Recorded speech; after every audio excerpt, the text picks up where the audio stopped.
Bonjour et bienvenue sur le plateau l'heure de la lecture. Et je vous remercie également de votre fidélité pour cette émission littéraire que je vous propose une fois par trimestre. Mais une fois n'est pas coutume, pour cette émission d'aujourd'hui, nous allons commencer par une petite balade musicale avec Zulu Kaya.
Nous commençons cet après-midi avec deux talentueux romanciers. Patrick Arduiz, Zulu Kaya. Quel plaisir de vous recevoir sur ce plateau et vous réunir avec ce nouveau décor. Donc nous allons commencer par vous, Zulu Kaya. Vous commencez le théâtre en 1989 dans la troupe artistique du Renouveau, c'est bien ça? Oui, exactement. Vous êtes comédien, oui, conteur, oui, écrivain, oui, metteur en scène, oui. et instrumentiste. De quel instrument jouez-vous? Alors, je joue de la sonza, donc c'est l'instrument qui est là, et aussi les cornes d'éléphant. Donc, je souffle les cornes d'éléphant et la flûte traversière. Ah, d'accord. Et vous faites des représentations dans des écoles? Oui, dans les écoles. Bibliothèques? Exact. Il y a des noms, c'est des veillées funèbres et festivals. Tout à fait, oui. Vous avez presque fait, disons, une tournée internationale parce que vous avez fait toute la France, l'Afrique et l'Amérique. D'accord, oui. Bien. Enfin, l'Amérique du Sud. Du Sud, hein? Du Sud, ah, oui. D'accord. Il fallait cette précision. Bien. En ce qui concerne la bibliographie, vous avez écrit des romans dans l'onde intemporelle que nous allons exploiter tout à l'heure, qui est sorti aux éditions Percé, et puis Épine d'automne, que je vais présenter à la fin de cette émission, dans le chapitre Nouveauté, et puis Un charbon sur la neige, La robe immaculée, Un sosie à la présidence. Ça sont des romans. Exact, oui. Bien. Concernant la légende, vous avez écrit un recueil de légendes édité aux éditions Atramenta. Exact, oui. Et donc la légende, c'est la nervure. Hein? Tout à fait, tout à fait. Et des contes, un recueil de contes aux éditions Bénévent. Il y a le conte qu'on appelle L'Oiseau, oui, et L'empreinte du lac, tout à fait. et Sekoula. Bien. Maintenant, les pièces de théâtre, il y a Épine vespérale, Le mortier putride, Les aigreurs du cerveau, Plymouth, La Porie, Orbor, Accor la vie, et enfin un poème, L'aube de ma voix. Et en préparation, vous avez 99 décalés. C'est quoi 99 décalés? C'est une pièce de théâtre, en fait, 99 sur le code étranger. C'est le code qu'on donne en France à tous les étrangers, c'est-à-dire que ceux qui sont nés en France, par exemple, mes enfants sont nés dans le 03, dans leur carte vitale, il y a 03. Et quand on est étranger, il y a 99, ça veut dire étranger décalé. Ah, d'accord. Bien, quant à vous, Patrick Arduiz, vous avez été bibliothécaire secteur jeunesse à Damary-les-Lys en 1982. Oui, oui, c'est ça. Et puis instituteur pendant 10 ans en Seine-et-Marne. Exactement. Intervenant au titre d'atelier d'écriture auprès de plusieurs organismes de formation visant à la réinsertion sociale de publics en difficulté et remise de jeunes adultes adolescents. Et ça se passe en 89 et 92. Oui, Bien. c'est cette période-là. Cette période-là. Animateur d'atelier d'écriture depuis 1988 à Savigny-le-Temple, Paris, Toulouse et stage d'été entre 88 et 2011. Et vous avez été aussi chroniqueur littéraire à Radio France Melun. Oui, ici, oui. Oui, Voilà. ici, dans le 77, Voilà. 89, 91. Conseiller littéraire aux éditions Lierre et Coudrier et aux éditions Hors Commerce en 1999. Bien. Concernant vos publications personnelles, vous avez écrit un roman, Le dernier chant de la rivière, sorti aux éditions Hors Commerce Oui. en 1999, et Psychose, le poulpe, aux éditions Baleine en janvier 2001.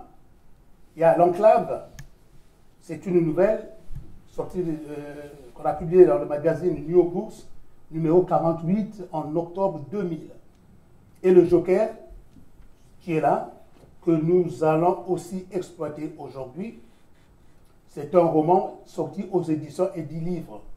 Et Mademoiselle Jackie, nouvelle publiée sur le site des éditions de l'Abat-Jour en 2015. L'heure des lâches, nouvelle publiée dans la revue L'Ampoule numéro 7 aux éditions l'Abat-Jour 2015. Et enfin, Les bons voisins se font rares, édition de l'Abat-Jour en 2015. Mais vous avez en préparation Le passager du lointain, c'est un roman Oui, c'est un roman. en cours d'achèvement qui sera publié aux éditions Fata Morgana. Ah non, pas celui-ci, mais bon, c'est d'autres d'autres textes que j'ai textes envoyés, que nous j'attends avons envoyés. confirmation, mais le roman n'est pas terminé. Il n'est pas encore terminé. Terminé. Et vous avez reçu des prix. Le premier prix du concours de nouvelles organisé par Vision du Futur 2000 avec Le Châtiment. Oui, oui, c'était en janvier 2000. C'est un prix qui récompense une nouvelle de science-fiction en Ah, réalité. d'accord. Et un cinquième prix, Fedralias en 2002, avec La Mouche de Ramallah. Voilà. Voilà. Bien, maintenant, nous allons passer à notre deuxième rubrique, l'auteur et son œuvre.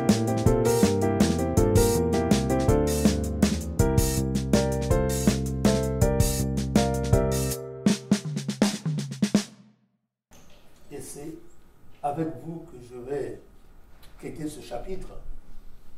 Je dois avouer deux choses pour être honnête avec vous. Oui, oui, je vous en prie. La première, c'est que j'ai aimé votre roman. Merci beaucoup. La deuxième, je n'aurais jamais imaginé que vous étiez un talentueux romancier. Merci. Oui, parce que pour moi, franchement, c'est un chef-d'œuvre. C'est un chef-d'œuvre. Bien, si vous me permettez que je résume ce roman, c'est l'histoire d'un homme qui s'appelle Antoine Wasser, qui est en train d'accéder à un poste important, notamment celui du directeur général de banque. Oui, oui, c'est bien ça. Oui, et par l'intermédiaire de son beau-père qui s'appelle Dunoyer, qui est retraité. Et ce jour-là, il y a eu installation, passation de pouvoir, une grande cérémonie, mais son père était général. Antoine Wasser a fait ses études aux États-Unis, un brillant élève, mais il y a une faille qui s'ouvre. Voilà, il y a une faille qui s'ouvre. Sa mère serait morte quand il était petit, et c'est à 36 ans qu'il découvre qu'il était orphelin. Voilà. Je ne sais pas si j'ai bien résumé votre roman. Oui, c'est-à-dire qu'on n'est pas sûr qu'il soit orphelin à 6 ans, hein, mais oui. on laisse l'énigme pour l'instant. D'accord. Maintenant, la question que je vais vous poser... C'est bien résumé, pardon. Ah, Excusez-moi. d'accord. Très bien Merci résumé. beaucoup. Maintenant, quand on lui propose ce poste de directeur général, est-ce que son comportement change? Oui, il change, mais sans qu'il sache en fait de quoi il va être question, parce qu'il y a autre chose qui va s'ouvrir en lui. Il y a une faille qui s'ouvre au moment où justement il va accéder à un poste de responsabilité. Au moment où il grimpe, justement, il y a une faille qui s'ouvre en lui qui va le ramener vers le vide en fait, quoi. Mais comment vous définissez le titre de votre roman? Le Joker. Ben, je le définis en prenant ce qu'est un joker, hein, dans un jeu de cartes. Un joker, c'est la carte qui remplace n'importe quelle autre carte. Et là, le héros, Antoine Vasseur, donc il va rencontrer une sorte de clochard qui dit qu'il est un joker, c'est-à-dire qu'il peut remplacer n'importe quel être humain, comme si personne n'avait vraiment une personnalité, ni un ego, ni rien. Et c'est ça qui arrive à Antoine Vasseur, de se dire, est-ce que moi aussi, mon identité va disparaître? Mais quelle est la place de l'amour dans ce roman? La place de l'amour. À la place de l'amour, j'ai juste fait l'amour filial, entre enfants et parents, et aussi l'amour de la femme d'Antoine Vasseur, parce qu'elle essaye de le sauver, mais elle n'y arrive pas du tout, quoi. En fait, ce qui lui arrive est plus fort que l'amour de cette femme, en tout cas. Si je puis dire ça, sans avoir des foudres de critiques, je ne sais pas. Bien, comme tout passionné de lecture, je vous le recommande vivement. Mais Patrick Abduize, où est-ce qu'on peut le trouver? On le trouve, on le commande sur Internet aux éditions Edilivre.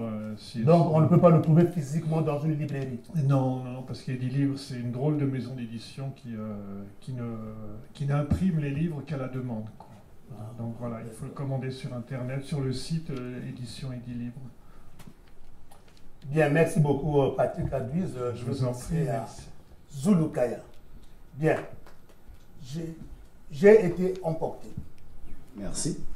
Franchement, dès la première phrase, quand j'ai lu votre roman L'Onde intemporelle, je me suis régalé pendant ces vacances. Ah. Bien, dans ce roman, il y a une fiction. Oui. Vous vous êtes autorisé d'une fausse fiction. Vous essayez de reconstituer la scène, comme si vous étiez là. Est-ce que c'est ça aussi le rôle d'un romancier? Alors, un écrivain, il est d'abord témoin de son époque et témoin de ses propres voyages imaginaires. Et oui, je crois que je construis une histoire, mais j'essaie de tricoter les bribes d'histoire dans une histoire aussi. C'est-à-dire que ce livre-là, c'est l'ensemble des témoignages, des personnages que j'ai connus ou que je n'ai pas connus. Mais j'ai eu la chance de naître dans un pays et de grandir dans un quartier, comme disait l'auteur Sunla Botonsi, qui est tout un livre, donc à Bakongo. Et à Bakongo, à Brazzaville, en République du Congo, c'est tout un livre. Donc il se raconte beaucoup d'histoires. Notamment là à l'intérieur, il y a une partie de Tapapa qui est un grand personnage connu à Bakongo. Oui. Donc c'est des histoires dont parfois j'étais témoin, mais parfois c'est des histoires dont les gens racontent dans mon pays natal. Bon, maintenant, les trois points principaux dont vous parlez dans ce roman, il y a la spiritualité, la nature et la rencontre des alliés, ceux qui nous accueillent et ceux qu'on accueille.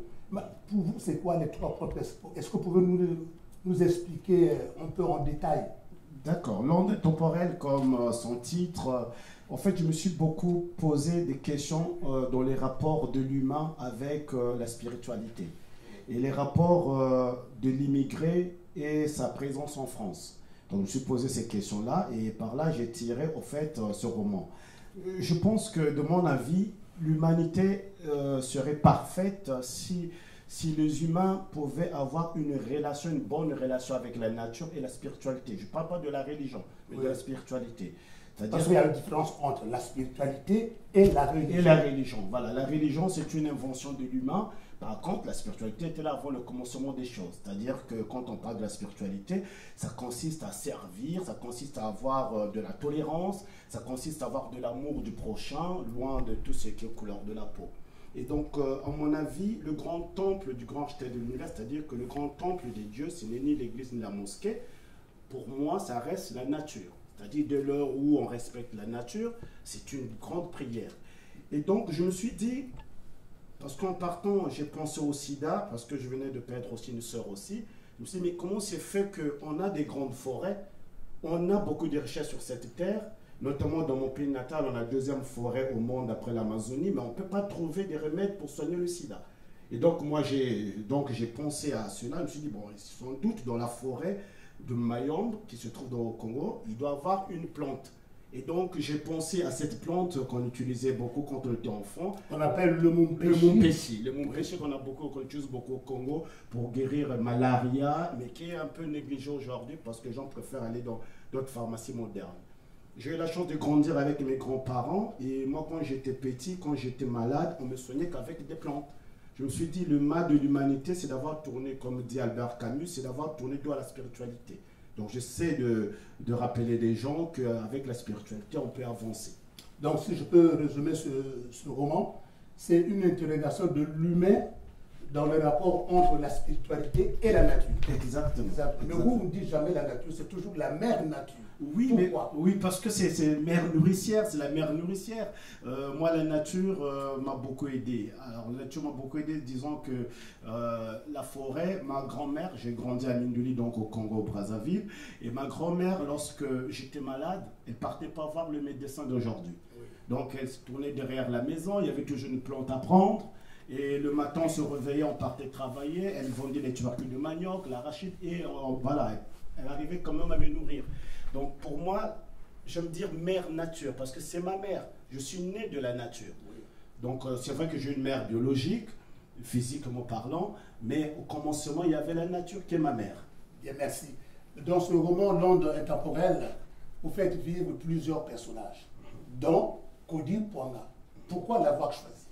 Alors, Kodim Pwanga, il faut rentrer dans les mythologies Congo, c'est-à-dire que c'est l'un des prophètes. Les Congos, c'est l'un des peuples du Congo-Brazzaville, dont le royaume était le royaume Congo. Kodim Pwanga est le deuxième prophète qui a été le guide des peuples Congo. Alors, moi, ce personnage, je le fais intervenir en tant que prophète. Mais en même temps, dans ce roman, il joue le conscient, la conscience du personnage principal. Et en même temps, le guide et l'initiateur, parce que c'est un roman initiatique aussi. D'accord. Faites-vous plaisir de lire ce roman et précipitez-vous dans les librairies. Voilà. Donc ça, on peut l'avoir facilement aussi dans les librairies. Bien exactement, à la FINAC et Amazon. Ok. Bien, maintenant, nous allons passer à notre rubrique, la lecture. La rubrique la plus longue, comme son nom l'indique, l'œuvre de la lecture, effectivement, nous allons lire. Vous savez, lire un extrait de l'œuvre, c'est un avant-goût qui donne l'envie de connaître la suite. Et c'est ce que nous allons vivre maintenant avec une jeune comédienne qui a fait des lectures partout dans toute la France, dans des grandes salles. C'est une professionnelle et on l'appelle Léa Jourdain.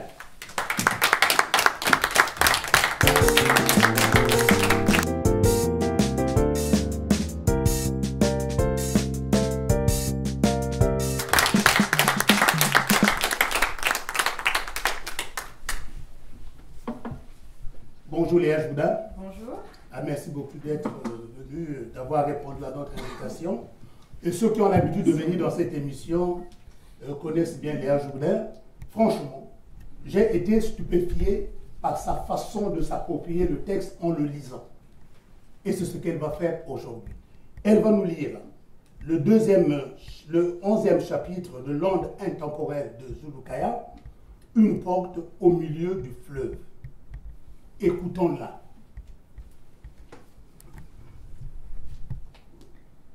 Bédisa Berrier de Verlaine n'était plus la petite fille qu'elle était 30 années auparavant. Elle avait grandi et travaillait désormais comme chercheuse à l'Institut Pasteur de Paris, tout en habitant à Beaugency, dans la villa qu'elle avait héritée de sa mère. Un soir d'automne, il faisait un froid de canard dans le Loiret. On aurait dit l'hiver. Les berges de la Loire étaient presque désertes. Bédisa Berrier de Verlaine choisit ce moment pour faire une petite promenade, fidèle à ses habitudes. Pour méditer, elle aimait marcher en solitaire.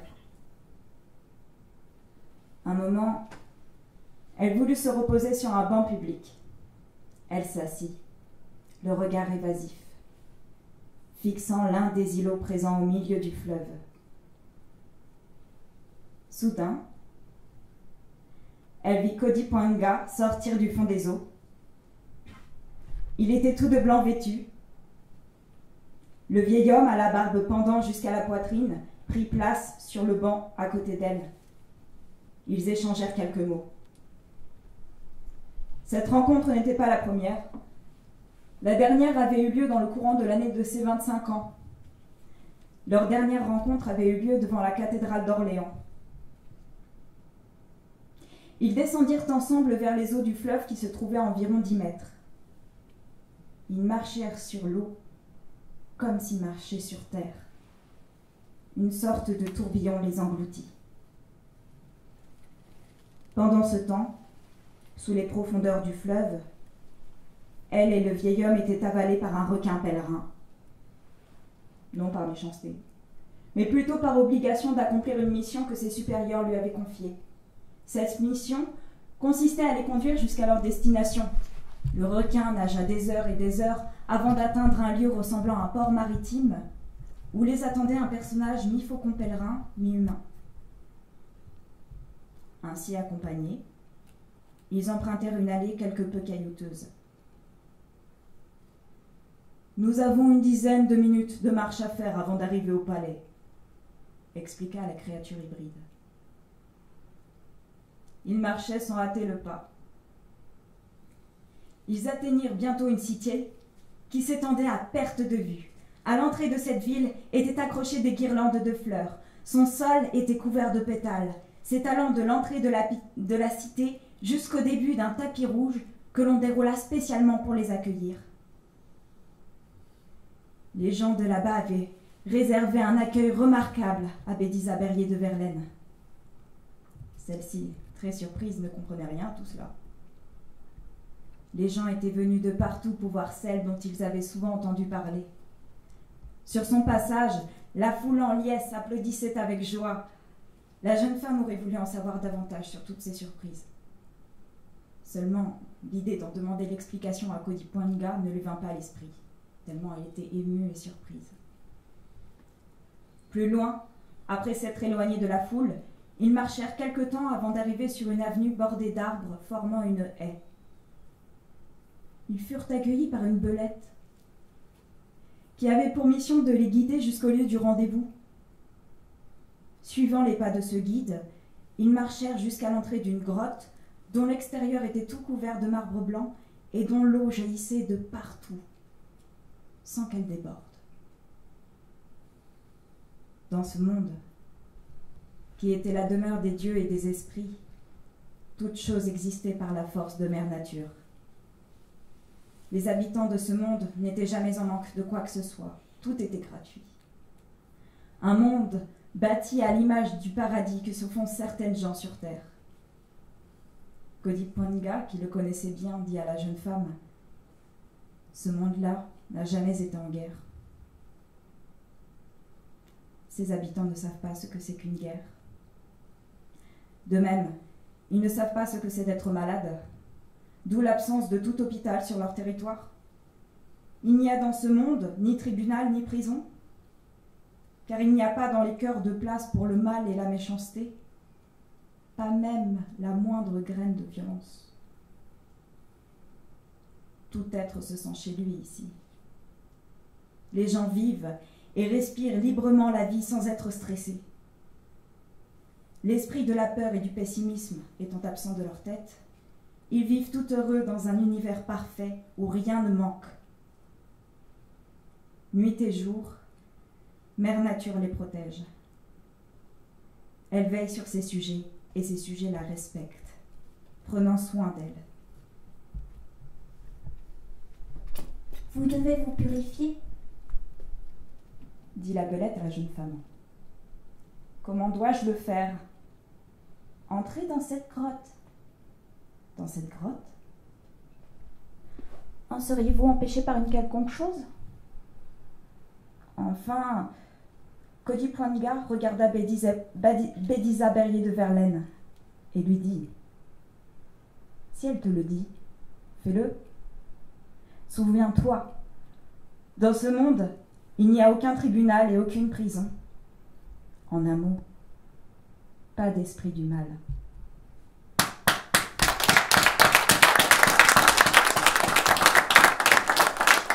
Merci beaucoup, Léa Gilbert, merci beaucoup. Zulu Kaya. Oui. Quel effet cela vous fait?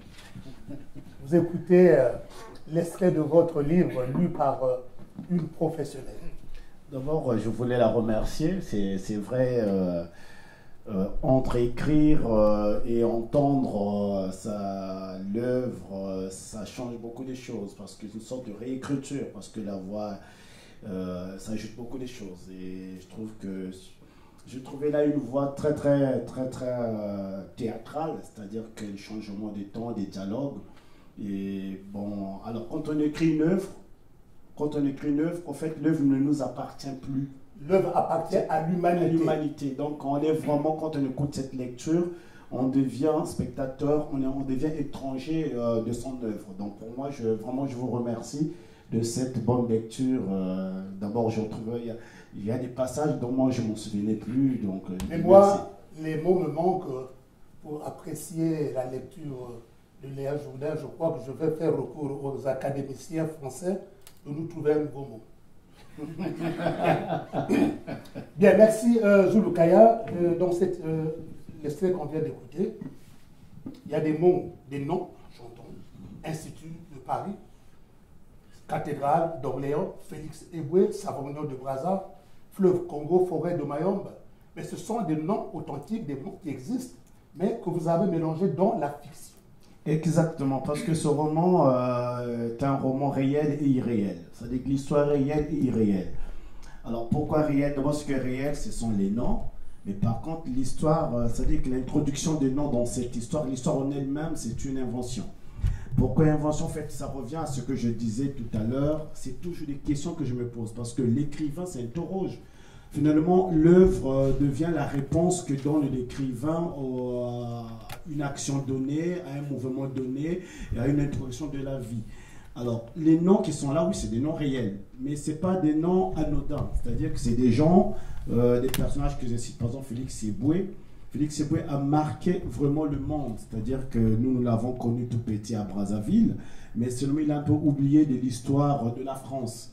Savona de Brazza, c'est grâce à Savona de Brazza si moi je parle aussi cette langue aussi, parce que nous on a eu des Portugais, mais Savona de Brazza nous a mené la langue française. Il était un peu oublié. En fait, c'est un pont entre l'histoire, entre le passé et aujourd'hui.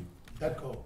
La porte d'entrée et la porte de sortie dans ce roman de Kodipoanga, finalement, c'est l'eau.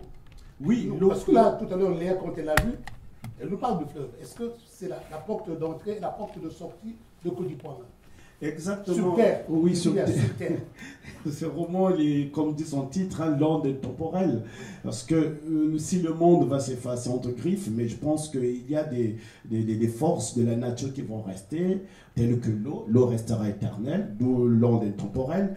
Kodipoanga, pour venir sur terre, justement, l'eau, la présence aquatique reste cette porte-là. Et même le personnage principal, Bédissa Béré de Verlaine, quand elle va quitter le monde, c'est par l'eau qu'elle va quitter le monde. C'est aussi pour dire que, au-delà des frontières établies par des humains, l'eau n'a pas de frontières. Parce qu'à la fin, ce personnage va se retrouver au fleuve Congo, oui, mais en partant de la Loire. Donc les deux fleuves se rencontrent. Exactement. Donc c'est un peu le mariage de la France et l'Afrique à travers ces deux présences aquatiques.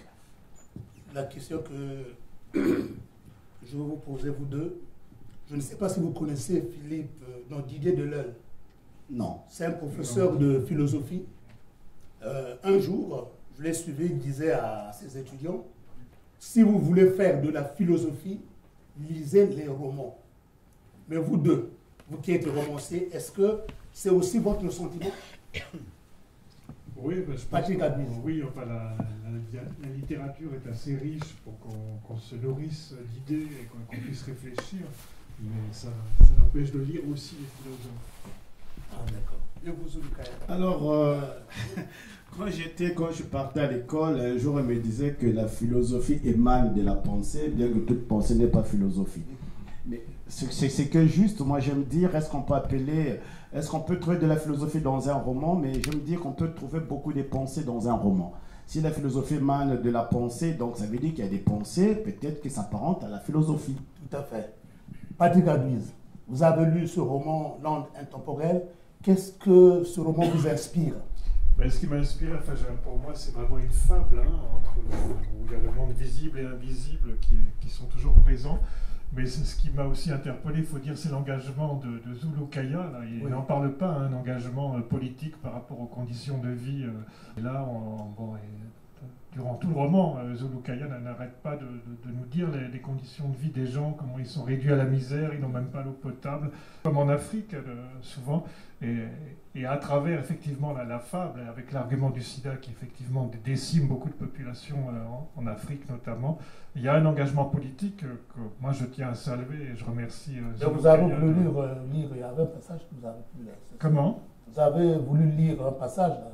Non, j'ai résumé ce que je... D'accord. Mais bon, moi je tiens pardon, à saluer l'engagement. Pour moi, il est important quand on écrit d'être engagé dans Zulu-Kaya. Vous l'avez dit tout à l'heure, dans son époque. Et pour moi, c'est important, quoi. Si on écrit, on a quelque chose en nous et il faut transmettre, il faut permettre aux gens aussi de pouvoir réfléchir avec les mots qu'on peut utiliser. Bien sûr. Merci beaucoup, Patrick Aduise. Nous allons passer à notre deuxième lecteur. Lui, il est devenu le lecteur maison. Il a une voix grave, il a une voix qui charme. C'est Christian Kolb.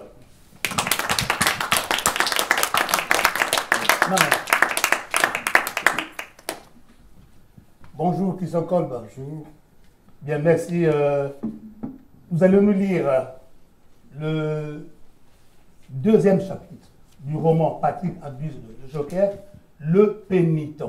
Mais avant que vous démarrez le pénitent, quand on voit la définition dans le dictionnaire, c'est celui qui va se confesser auprès du prêtre. Est-ce que c'est la même définition que vous gardez dans ce roman? Non, pas forcément. C'est aussi quelqu'un qui entre dans une cérémonie collective ou qui entre en pénitence, mais j'ai laissé la définition à l'imagination des lecteurs. Hein. Oui, tout à fait.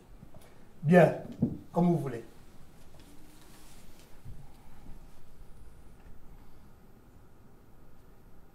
Sans aucun doute, l'individu planté en face de lui,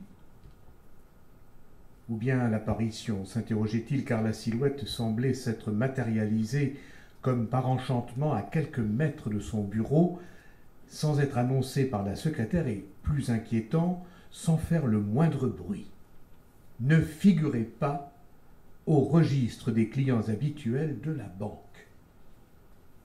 Affalé dans le fauteuil confortable du directeur Dunoyer, nageant dans les flots de chiffres et de graphiques du dossier Dolce Vita, auquel il n'avait pas encore réussi à s'intéresser vraiment, Antoine avait l'impression d'émerger ou bien d'être prisonnier d'un rêve sans le souvenir de s'être endormi. Sa main se rua dans la poche de son gilet pour pêcher sa montre goussée, mais l'objet n'y était plus. Un bref instant désorienté, c'est vrai, elle est en réparation.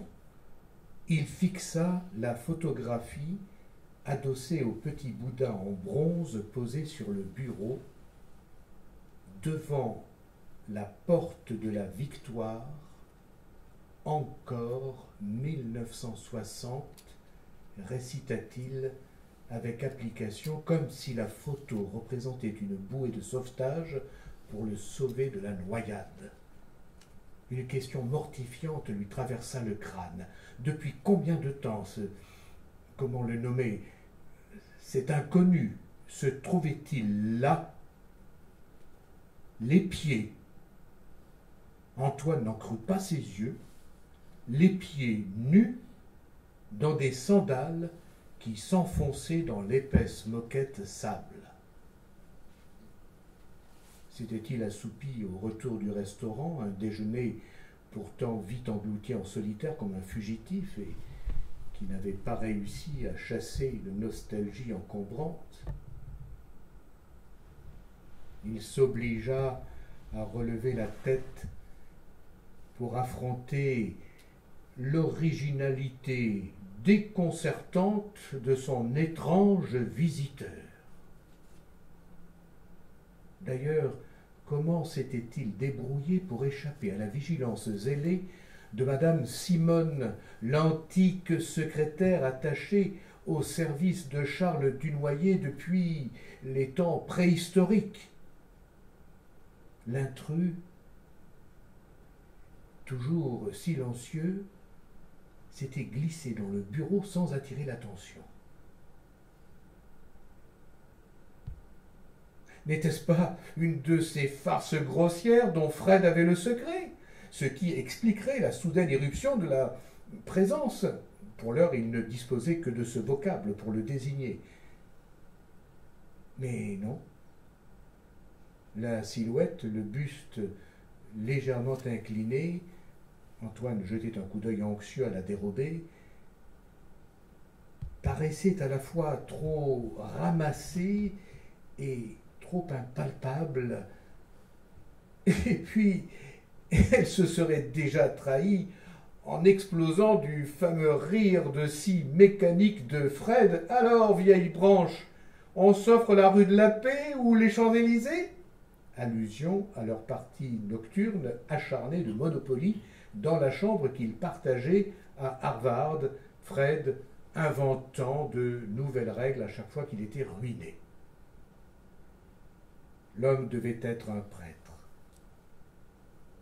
ou quelqu'un de cette condition, ou bien un moine, supputa Antoine, qui examinait son accoutrement singulier, ce qui ne contribuait pas peu à le dérouter. Malgré la température printanière, le visiteur supportait une lourde robe de bure, d'un coloris sombre, difficile à qualifier et qui le recouvrait entièrement depuis la capuche, large et profonde, jusqu'aux pieds nus et meurtris ou ayant l'air de l'être. Un pénitent.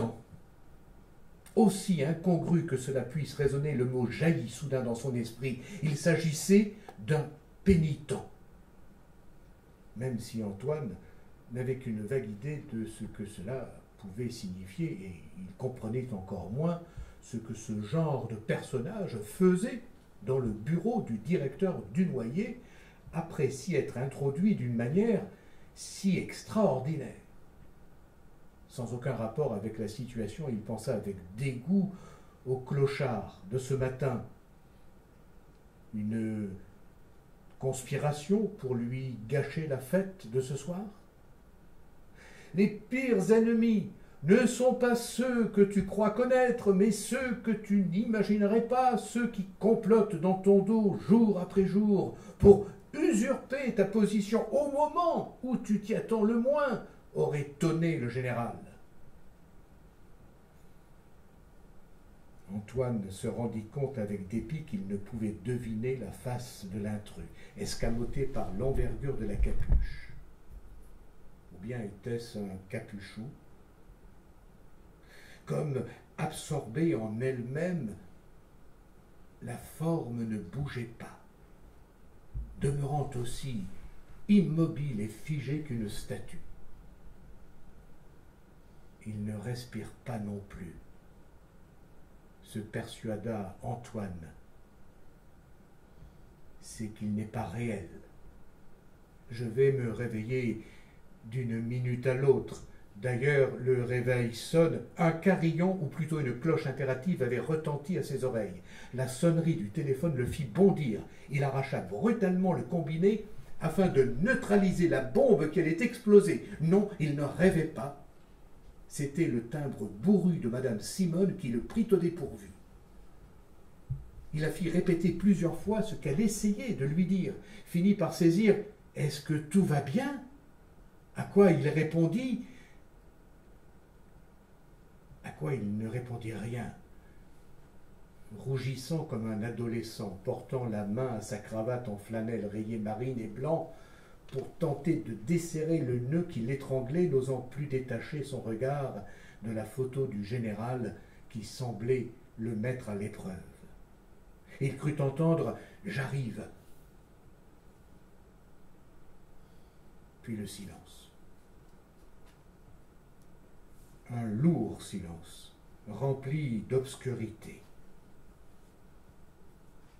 Un silence identique à celui qui régnait dans cet horrible couloir opaque et sans fin dans lequel il errait à tâtons lorsque, à l'époque des premières nuits tourmentées dans l'immense dortoir lugubre du Prytanée, recroquevillé sous la couverture, il ne parvenait pas à s'endormir, cauchemar effrayant que sa mémoire avait effacé.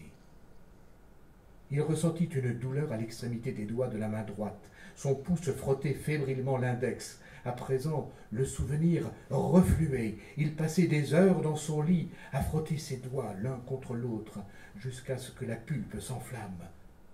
Il y avait, belle lurette, qu'il n'avait plus éprouvé pareille terreur. En réalité, le souvenir était resté enfoui durant toutes ces années. Que lui arrivait-il? Une sorte de brouillard avait envahi ses yeux, il avait chaud et ses doigts poursuivaient leur frottement frénétique. De l'autre côté de la frontière du bureau, oui, de l'autre côté de l'univers de son passé, qui venait de ressurgir à l'improviste, à des milliers de kilomètres, à des milliards d'années-lumière, devait se jouer un théâtre d'adultes dans lequel il fallait... De quoi avait-il l'air? La sueur coulait sans discontinuer sur sa peau, inondant ses vêtements, son corps devenait liquide brûlant qui le consumait et faisait monter à son visage un feu embarrassant.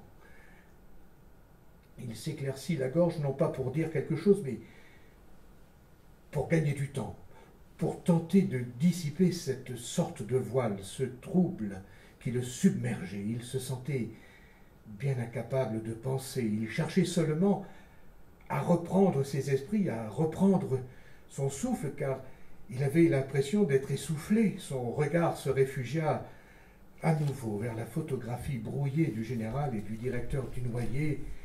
« Mon beau-père », murmura-t-il, comme s'il était seul.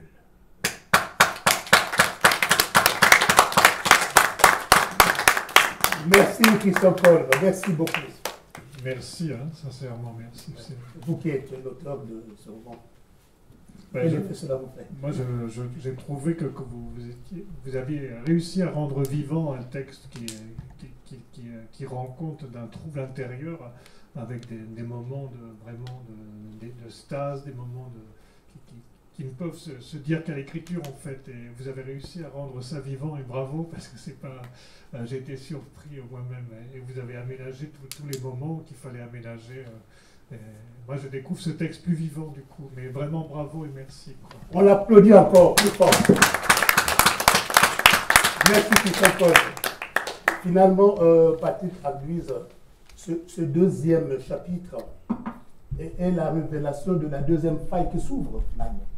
Oui, c'est une deuxième faille, c'est la faille de son passé, mais quand on l'entend, enfin, ce deuxième chapitre, il est quasiment hallucinatoire, on peut parler comme ça, puisque Antoine rentre dans un autre état, dans un état inconnu, il rentre et dans un autre état, il s'enfonce. Il s'enfonce. Il a des doutes. Il a des doutes. Il devient paranoïaque. Il va devenir paranoïaque petit à petit. Il ne faut pas vendre la peau de l'ours. Parce qu'il faut garder le mystère du roman aussi. Mais en tout cas, oui, il commence déjà à changer, en tout cas, à trouver autre chose, à découvrir des choses en lui que jusque-là il avait ignorées, mais surtout repoussées, quoi. Mais à la fin du livre, on se rend compte que le pénitent, finalement, c'est un prêtre que la famille du Noyer avait découvert au Cambodge. Oui, absolument. C'était un protecteur de la famille qui faisait partie du panthéon familial d'Antoine, en fait. Et lui, il ne le connaissait pas, il ignorait. C'est un personnage magique pour Antoine, en fait. C'est quelqu'un qui le fait passer dans un autre monde, en tout cas. Zulu Kaya, quels sont vos commentaires? Vous avez lu ce roman aussi? Alors, commentaire, non. C'est un roman quand je l'ai reçu. Généralement, je fais attention au titre quand je me retrouve en face d'un livre, comme en face d'un spectacle de théâtre. J'ai toujours pensé que, généralement, les gens, c'est bon, ils regardent le livre, bon, ok, le titre. Mais pour moi, le titre, c'est vraiment le roman. Je ne sais pas si ça sera la même idée pour mon confrère, mais pour moi, j'ai toujours pensé que le titre résume parfois le roman en lui-même. Et quand j'ai eu ce roman, les premières lignes m'étaient très très difficiles à pénétrer. Oui. parce que c'est quand même un roman c'est une sorte de quête, cette mère qui n'est pas là, mais moi j'étais très très emporté. Moi, je l'ai lu 3 fois. Moi, j'ai pas encore fini, donc là, je suis sur la première lecture. Oui. Je me suis dit, je dois repartir pour mieux comprendre les choses. Parce qu'en fait, moi, lorsque j'ai un roman, parce que j'ai pas mal de romans, j'ai lu beaucoup de romans, c'est comme si je venais juste d'avoir une maison. Oui. Et quand je rentre, je regarde rapidement Oui. l'état des lieux. Mais après, une fois que je suis habité, petit à petit, je commence à comprendre les textes. Pour moi, ce roman, c'est une quête, en fait. Une quête à la recherche d'une mère qui n'est pas là, et ce père qui ne comprend pas, qui est très très difficile, qui est très très cynique aussi en partie. Et je trouve que c'est un roman qui est très très bien. C'est un roman, ça me rappelle un peu, puisque moi j'ai perdu ma mère. Et ma mère, j'ai perdu ma grand-mère, c'est avec ma grand-mère qui m'a élevé.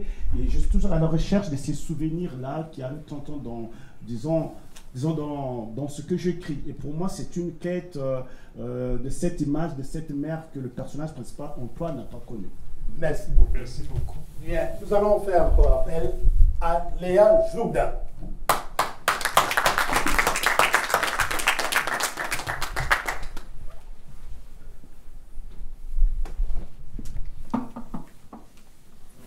Bien, Léa Jourdain, cette fois-ci, vous allez nous lire le chapitre 17 du roman L'onde intemporelle de Zolokaya, une épreuve redoutable. Comme vous voulez.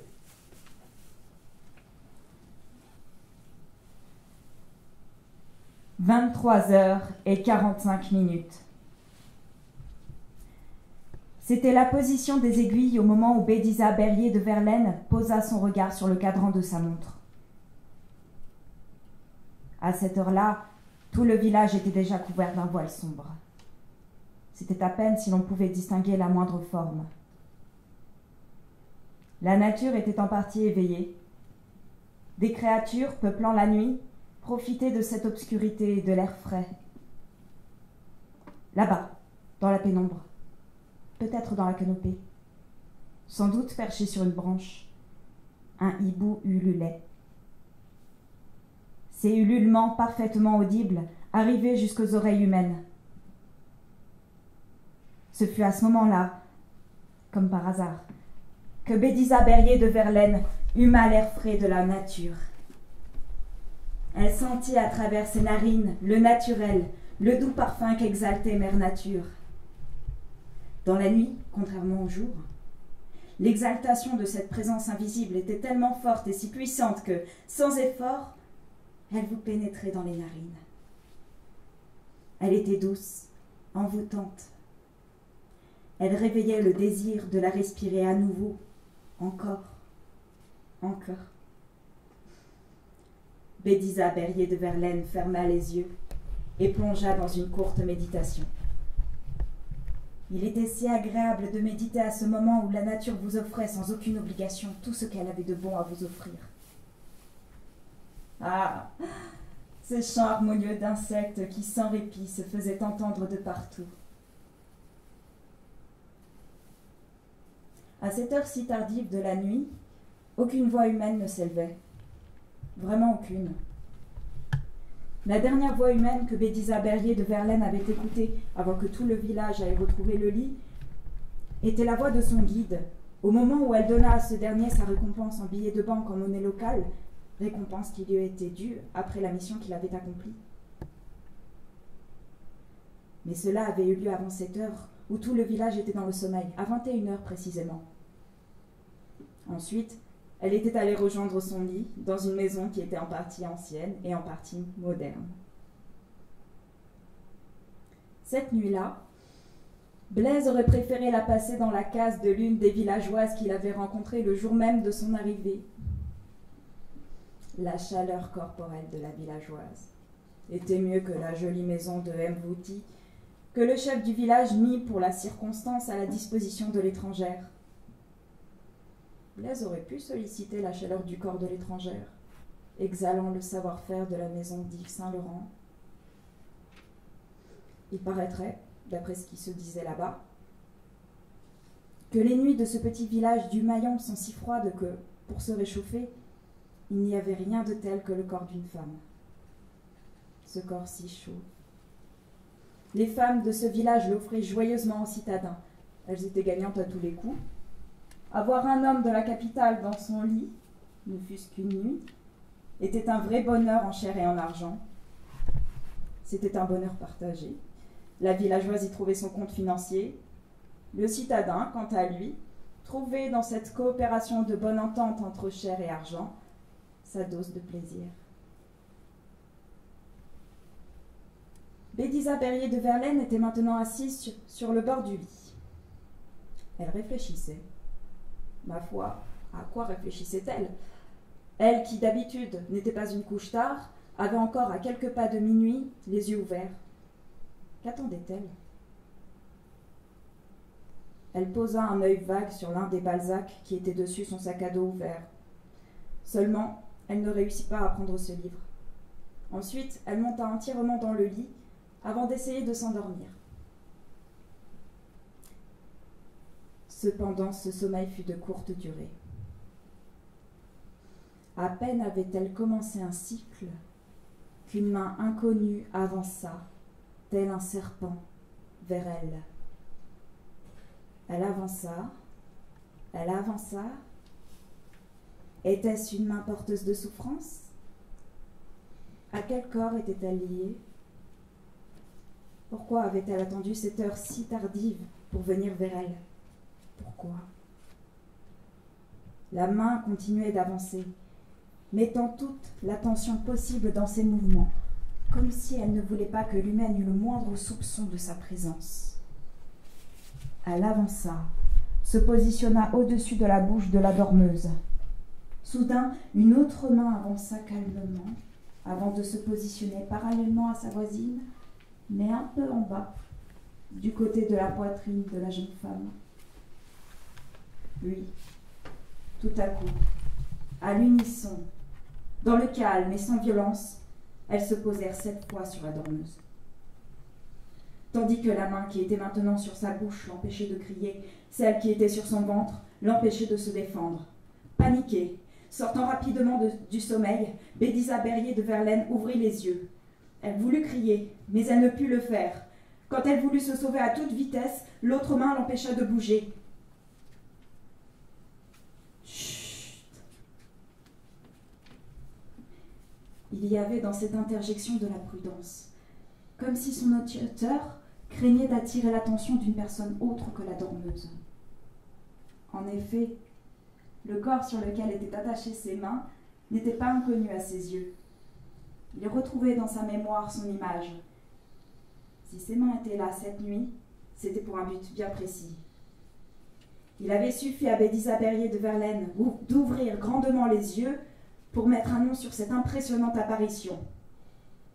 Il y avait maintenant plus de joie que de mal dans son cœur.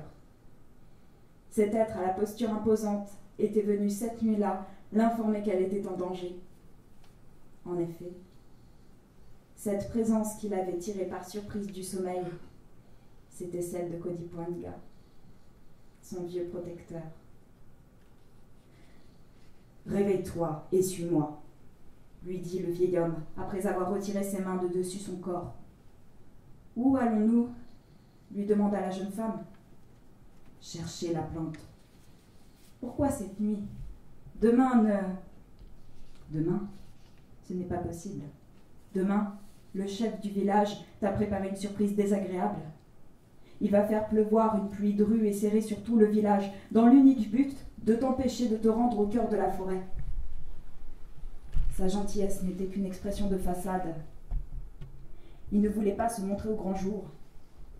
Tout à l'heure, à 15 kilomètres d'ici, je les ai surpris, lui et son clan de méchants, en train de comploter contre toi. Il se prépare des choses pas bien.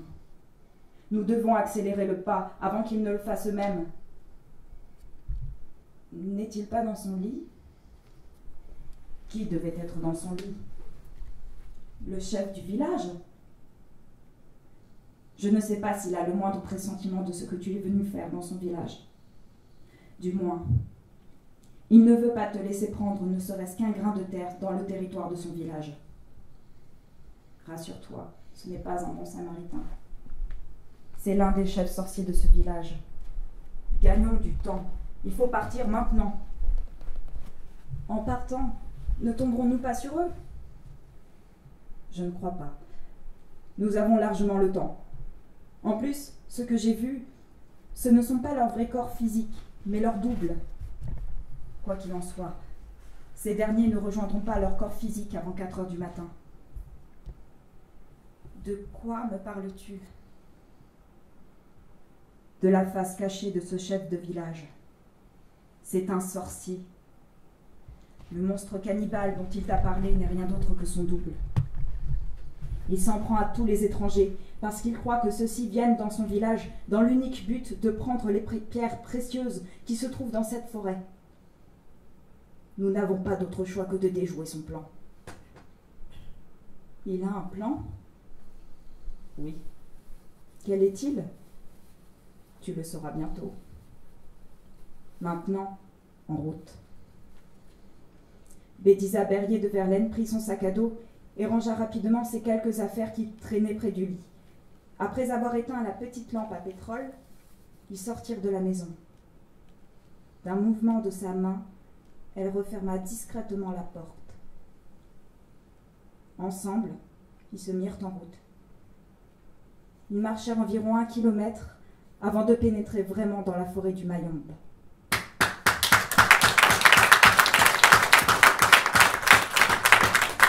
Merci beaucoup, Léa Jobert. Merci beaucoup. Merci infiniment.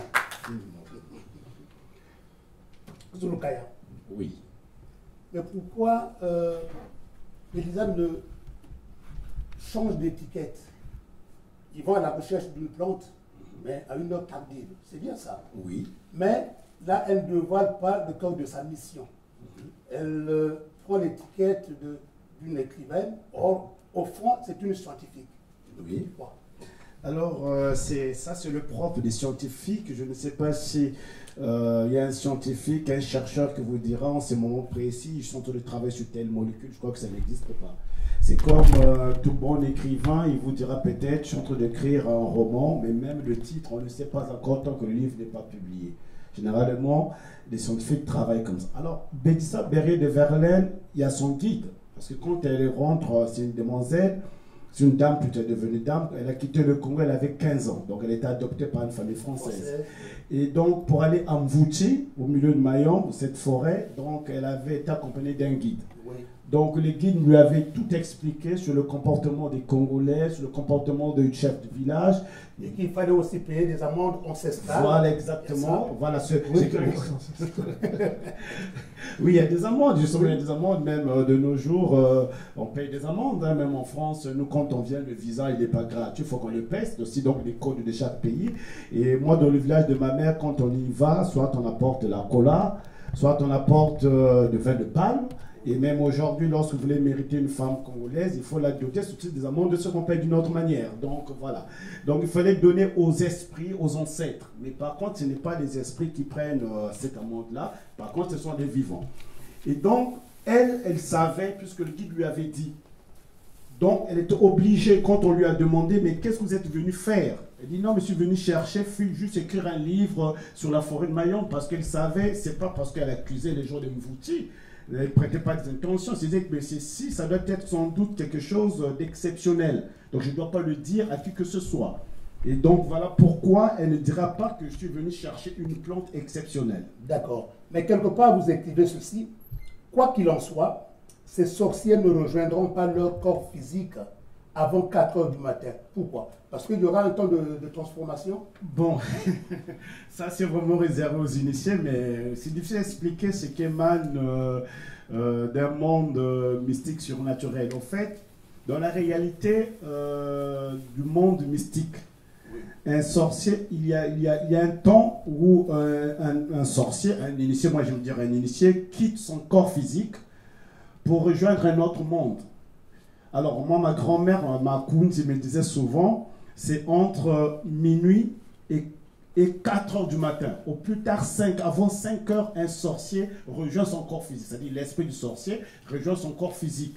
Donc d'où Kodimpoanga, qui au fait un esprit en même temps, et qui en même temps utilise un corps humain, connaissait bien le monde des sorciers.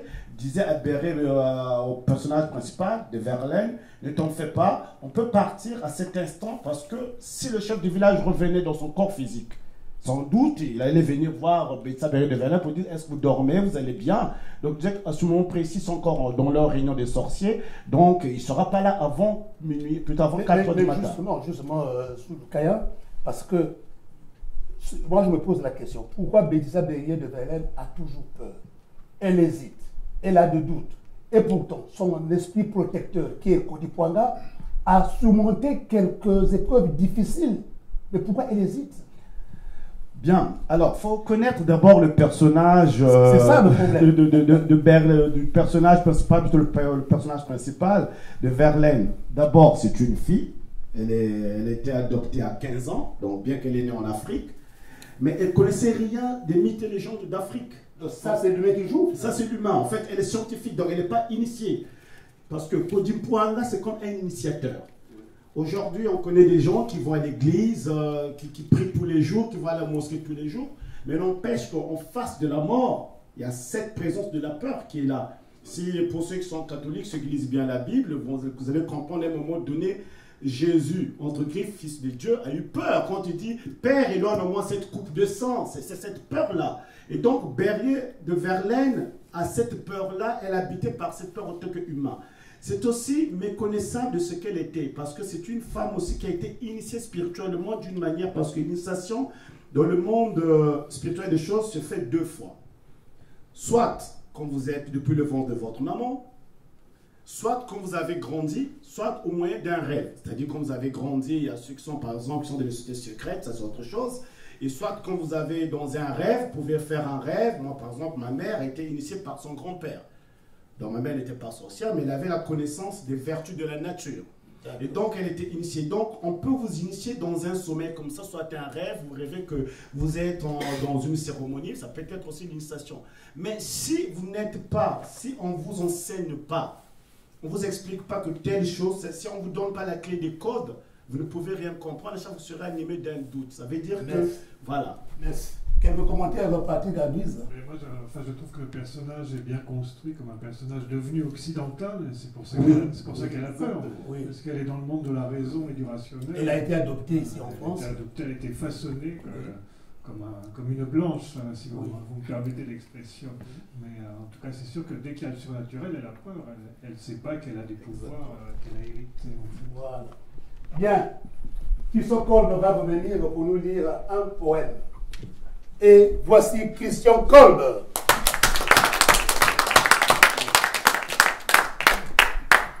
Bien, mais cette lecture sera un peu exceptionnelle parce qu'il y aura un fond musical d'un instrument ancestral africain qu'on appelle quoi? La sanza. La sanza. Les enfants en France disent souvent le piano à pouce. Oui, la sanza, avec un poème écrit par Patrick Abduiz, Aimé Césaire, jamais mort. Comme vous voulez.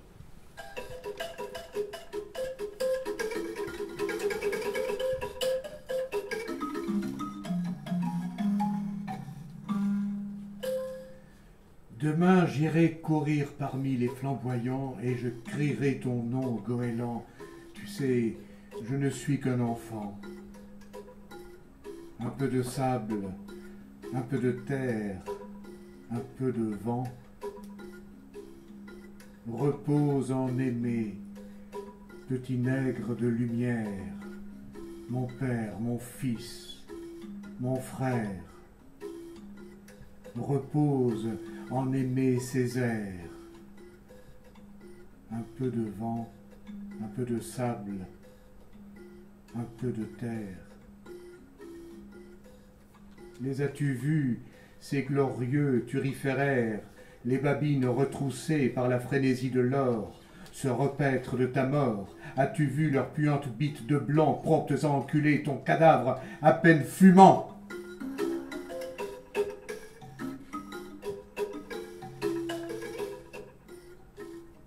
Demain j'irai courir parmi les flamboyants et je crierai ton nom au goéland. Tu sais, je ne suis qu'un enfant. Un peu de terre, un peu de vent, un peu de sable, un peu d'amour pour nous faire semblables. Repose en aimer, petit nègre de lumière, mon père, mon parent, mon frère. Les as-tu entendus te flanquer l'injure à la figure, chantre de la négritude ou chantre de la servitude, promptes à arracher le chancre de leur certitude? Ils n'entendent rien à ta poésie, ni hier, ni demain, ni aujourd'hui. Ce n'est pas une question de couleur, pas de frontière entre gens de même douleur, pas de frontière entre leurs cœurs. Rien à espérer qu'un peu de poudre de miracle, un peu de vent, un peu de terre, un peu de sable.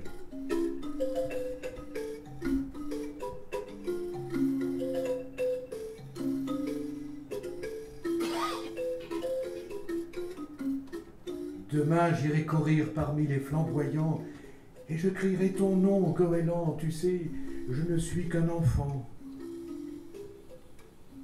Un peu de terre, un peu de sable, un peu de vent. Aimé Césaire n'est pas mort.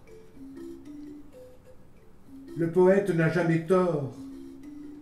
Ils ne pourront jamais déraciner la source de tes mots qui nous font naître. Un peu de vent, un peu de temps, un peu de terre. Les as-tu vus avec leur salive repentante, sonnante et trébuchante, te poignarder dans le dos pour t'accommoder comme un produit dérivé de leur lâcheté?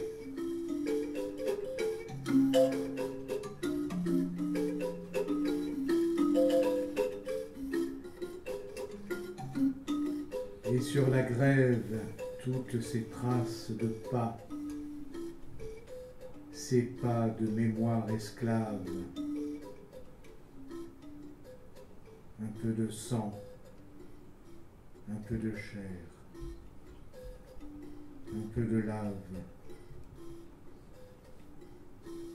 comme autant de grains de sable, des milliers d'enfants cœurs semblables, la peau de la même couleur que celle de la douleur, viendront écouter les larmes de l'océan, la tristesse des flamboyants et le chagrin des goélands. Un peu de terre, un peu de sable, un peu de vent. Mon ami, mon père, mon frère, petit nègre de lumière, tes mots de ce pan de terre entouré d'eau, cet arpent de sueur ceint de barreaux, où repose à jamais ton éternel tombeau.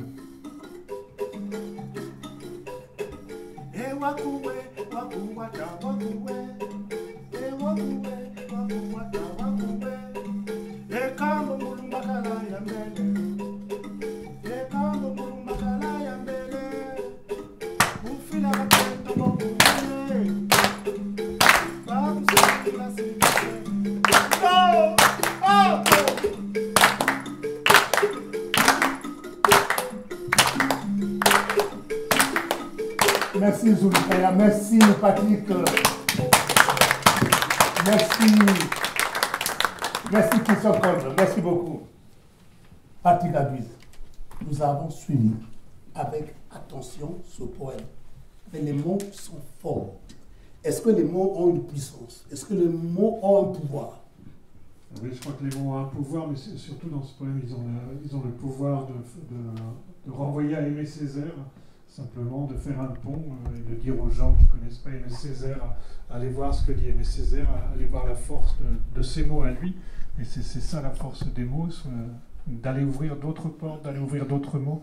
Et bien sûr que les mots ont un pouvoir, que ce soit l'amour ou la guerre, mais ils ont un pouvoir très fort. Les mots, disons, qu'on peut retrouver dans les romans, dans les poèmes, est-ce que le livre peut changer notre existence? Oui, il peut surtout permettre de Aussi. survivre. Hein. Je réponds avant vous, Zolokaya, pardon. Pour moi, le livre peut sauver la vie, bien sûr, et un poème peut changer la vie. Et heureusement, c'est comme une prière oui, aussi. oui. Est-ce que le livre peut changer notre vie? Alors, à travers, puisque nous avons parlé de mots, je voulais citer un auteur, un grand auteur qui est un père spirituel pour moi, c'est Sonny Labotonsi. Oui. Sonny Labotonsi, un auteur congolais, personnel, il disait que le mot dans un dictionnaire est un cadavre et l'auteur lui donne ce souffle. Et je crois que le livre peut changer la vie. Quand on prend certains livres qui sont devenus des livres avec lesquels on est en train d'assassiner le monde, je prends par exemple le Coran, je prends par exemple la Bible, ça veut dire que ce livre-là a transformé la vie des gens. Quand vous arrivez au Congo par exemple, la Bible, on peut gagner de l'argent avec, mais à la base ce n'est qu'un livre, il faut le dire aussi. C'est un ensemble de légendes qu'on nous a bien vendues. Et donc je crois que le livre peut changer. Moi, le livre a changé ma vie, parce qu'il faut l'avouer, parce que mon père a travaillé à Nice, mon père, quand il est rentré au Congo, c'était un vrai Français à la peau noire. Donc il nous a inculqué des livres, mais moi je n'aimais pas lire. Alors quand je découvre le théâtre, à partir de là, je commence à comprendre l'importance du livre. Et donc moi, le livre, à travers le théâtre, m'a beaucoup changé. Et donc je me suis retrouvé, si je me trouve en France aujourd'hui, c'est grâce au livre. Donc le livre, ça peut changer la vie. Patrick Aduise, que représente pour vous le personnage Aimé Césaire? Aimé Césaire, ça représente surtout une résistance et une voix de tout ce qui s'est passé durant l'esclavage. Il faut dire les choses comme elles sont. C'est quelqu'un, bon, avec d'autres, maintenant il y a le Chamoiseau, il y a d'autres gens qui portent la parole des gens qu'on a voulu quasiment assassiner, emprisonner, faire taire, alors que c'était parce qu'ils étaient noirs ou parce qu'on les a amenés d'Afrique aux Antilles notamment. Et mais Césaire, voilà, c'était quelqu'un qui résiste, qui dit, mais oui, on est des êtres humains. Ce qu'on retrouve dans le livre de Lou Zoukaya, hein, je m'empresse de le préciser,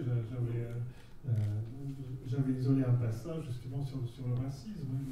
Cette question de racisme est toujours vivante, elle n'a pas disparu malheureusement.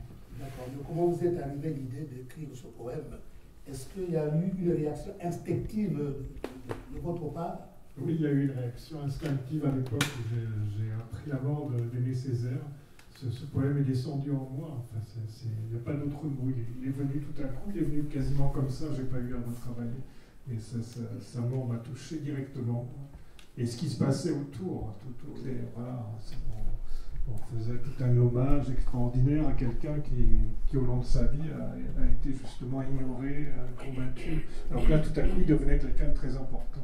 Et ça m'a tellement touché que voilà, le poème est venu, il est descendu tout seul. Donc on peut dire que... Allez faire les choses. Aimé Césaire, je trouve que ce poème est bien arrivé. Parce que c'est révoltant quand même, il faut l'avouer, c'est révoltant. Surtout quand on est écrivain. Vous savez, Aimé Césaire, c'est l'un des écrivains qui n'a jamais eu de prix littéraire. Parmi les écrivains qui n'ont pas eu de prix littéraire.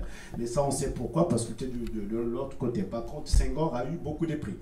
Mais ce qui est bien, c'est ce que fait la nature à la fin. Mais vous, Senghor qui a servi la langue française, on sait dans quelles conditions il a été remercié après sa mort. C'est sans doute que Senghor a dû rêver le Panthéon. Par rapport à Aimé Césaire. Par rapport à Aimé Césaire, qui ne s'intéresse même pas. Voilà. Et je peux dire que Aimé Césaire, dans ce qu'il a été et dans son œuvre, nous laisse une leçon. Ça veut dire que pour nous, par exemple, Africains vivant en France, n'oublions pas d'où nous venons. J'aimerais dire aussi à mes confrères français blancs comme les français noirs, il faut savoir d'où nous venons en tant que Français. Je parlais tout à l'heure avec mon confrère, moi je vis en Auvergne, à Vichy précisément. C'est regrettable, il n'y a même pas un Vichysois qui parle auvergnat. Par contre, quand vous arrivez chez moi dans mon pays natal, on parle Congo, on parle Lari, on parle Lingala, on parle Moshi. Et donc Aimé Césaire me fait comprendre, oui, tu es français, mais tu as des racines quelque part. Et ça, c'est très important pour un être humain. D'accord. Je reviens à vous, Patrick Aduise. Vous êtes romancier. Pour cet romancier, à un moment donné, vous avez écrit aussi des poèmes. Est-ce que l'inspiration est divine? Je ne sais pas si elle est divine, en tout cas elle est extraordinaire, on va dire. Elle vient de quelque part, je ne vais pas nommer, je ne sais pas. Ça vient, voilà, et juste que quelque part on est capable de l'accueillir. Donc nous sommes des récepteurs. Oui, les artistes, oui, les poètes, les romanciers sont des récepteurs, même aussi des transmetteurs. Oui, les deux à la fois, mais je pense que je vais rejoindre mon confrère pour dire que bon, la nature nous permet aussi d'être ouvert à ça et on peut l'exprimer, on peut l'écrire, le chanter ou le peindre. C'est dans cette mesure-là, dans cette petite, c'est-à-dire l'être humain n'est rien dans cette mesure-là, c'est quelque chose qu'on reçoit, c'est tout. Merci beaucoup. Et nous allons passer à la dernière rubrique, les nouveautés.